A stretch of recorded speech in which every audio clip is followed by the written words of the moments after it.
download the podcast. We are presented by Progressive Insurance. Key got the day off. It's Jay and me. Oh, he's Jay? lucky he got the day off today. Why is that? Because I was salivating yesterday. I was in the car. I was doing First Take. Well, I was here doing First Take, and then I got released. So I was in the car on my way back home. What is it, a bid?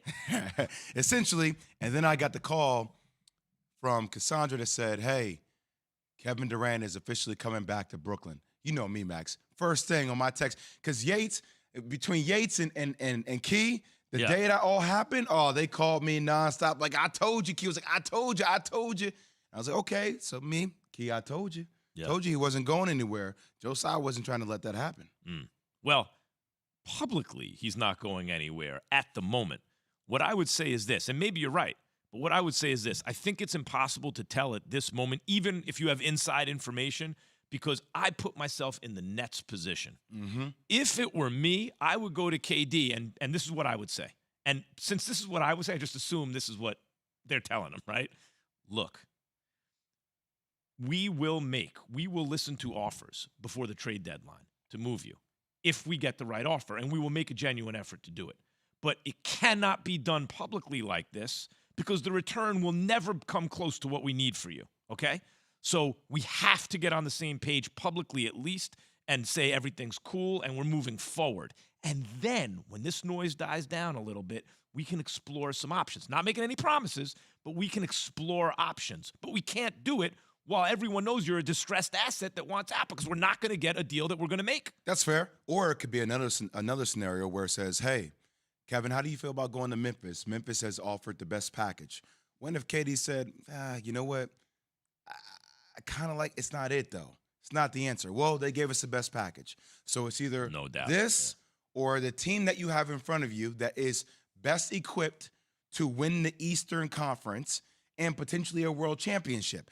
And by the way, if we're able to make all this work, and we'll see where Kyrie Irving is this year with his commitment to the team, because we need to see that proven over time about him being sustainably available, right? If he's there, then we can revisit that. And by the way, if we win a championship, let's talk about running it back for everybody. It could be that as well. That could easily be what it is. And try this. Matt Barnes talked about this on This Just In yesterday. I don't know if you heard about his show on ESPN, 2 p.m. Are we still doing that? Yeah. Well, no, it's handsome. It's been past a year. It's been past a year. Notice I didn't say new. You did say. You just said new show. I said fantastic show. Oh, fantastic. I don't know if you've seen it. Oh, you used a different adjective. I did not say done. new. Okay. Well, listen, new is a big word to omit.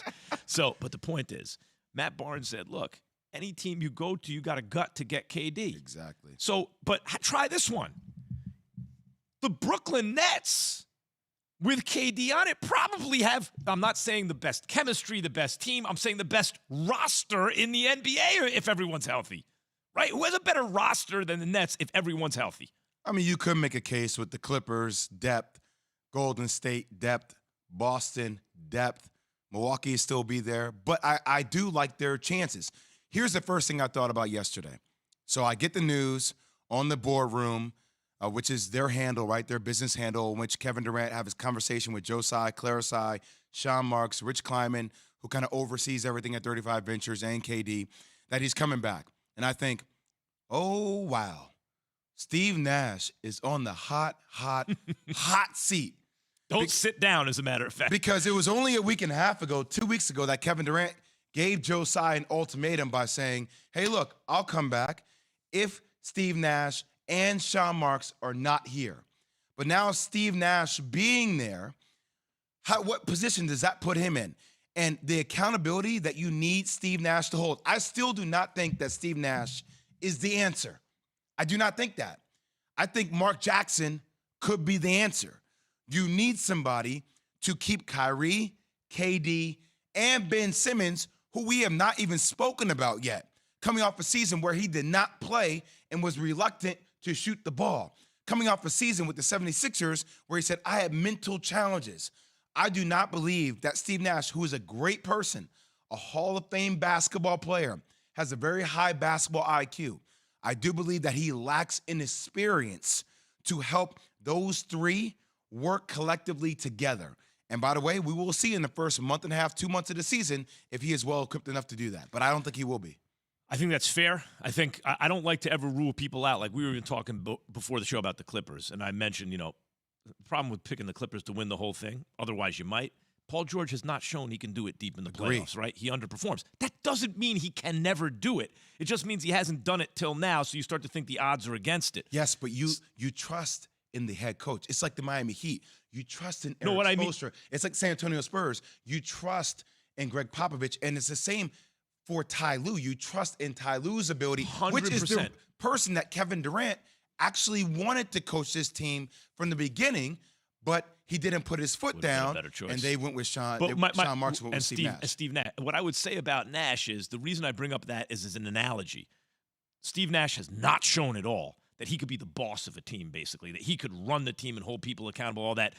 That doesn't mean he's incapable of I agree doing with it. you. It just means that based on the evidence so far, you're not going to bet on it. Personality type, what you've seen, the evidence so far, lack of experience until very, very recently.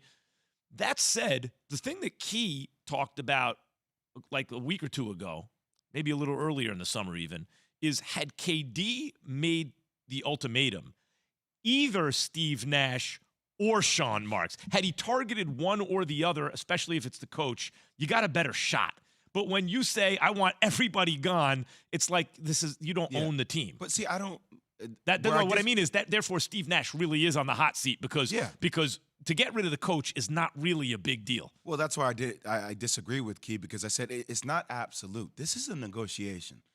Just because you say something one day, by the way, it was only 6 months ago that you said you love Steve Nash. So, by the way, when people go into negotiations, they look at your history and they pay attention to the consistency of your thoughts. So if your thoughts have changed, let me just sit and wait a second, because your thoughts may change a week and a half from now. Let me find middle ground. So that's why I said before, I think Steve Nash was that middle ground for Kevin Durant as related to that. Jay, I mean, we've watched some Nets games together, that and parts of games, and the Nets do not seem to have when you think of a well-coached team, like take the Dallas Mavericks when Rick Carlisle was there.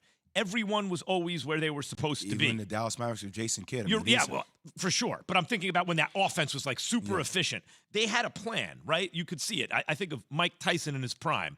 Everyone else is messing around. He is programmed. He has a plan. The Nets are like, playing, it looks like pickup ball. And if you have, and they can still win because that's how good the talent is. But if you had a coach come in and really install a system with those guys, not worried about the X's and O's as much as I'm worried about the accountability. And just for 1 second to dig into that bag of evidence, in Steve Nash's defense, he has not had a fully complete team, it feels like, at all throughout his journey or his tenure with the Nets. Either it was Kyrie Irving being hurt, James Harden being hurt when they made that run. They were a shoe half, inch away from beating the Milwaukee Bucks. won the chip. Last year, pandemic, there's been a lot of stuff going on in his defense. With Kevin Durant and Kyrie Irving returning to the Nets,